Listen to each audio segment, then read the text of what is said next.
मेरे दोस्तों, मैं आपको कुछ बताना चाहता हूँ। जब यशायाह नबी ने हैकल में खुदा का जलाल देखा और उसने कहा कि वो एक गुनहगार था, वो नापाक होंठों वाले लोगों के दरमियान रहता था। इसके होंठ नापाक थे, लेकिन फरिश्ता आया और एक जिंदा कोयला लिया और कुर्बानगाह के चिमटे से इसके होंठों को छुआ और कहा। फरिश्ते ने इसके मुंह को छुआ और कहा, और उससे मेरे मुंह को छुआ और कहा, देख, इसने तेरे लबों को छुआ, बस तेरी बदकिरदारी दूर हुई और तेरे गुनाह का कुफारा हो गया। सबक क्या है?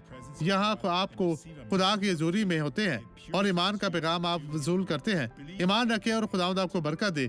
आए आप इस गवाही को देखें और बाद में मैं आपके लिए दुआ करने वापस आऊंगा जल्दी से।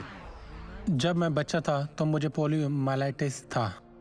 आपको पोलियो था? हाँ, और मेरी टांगों में कमजोरी थी, तो मेरे लिए चलना मुश्किल था। और अब मैं ठीक हूँ, खुदा का शुक्र हो। और बहुत मुश्किल से चलता था। आपको चलने में मुश्किल होती? ठीक है, मैं कांप किया था और बहुत मुश्किल आप से। कांपते थे? जी हाँ, दर्द होती थी। अब आप बेहतर है? मैं शफायाब हूँ। आप बेहतर है। खुदा ने ऐसा किया। वहाँ इस हाल में चलते जाए।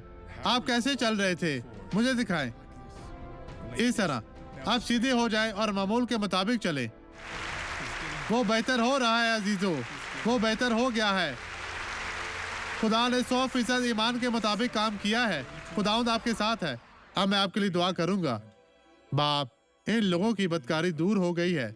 आपके भेजे गए पैगाम के मुताबिक वो अब अमल करने के लिए तैयार है। उनकी रफाकत आपके साथ गहरी है। मैं हर तरह की बदी को, बुरी साजिश को इनकी जिंदगी में सर्जिश करता हूँ। यीशु के नाम में आप बदी चली जाए। खुदावंद आपके साथ हो।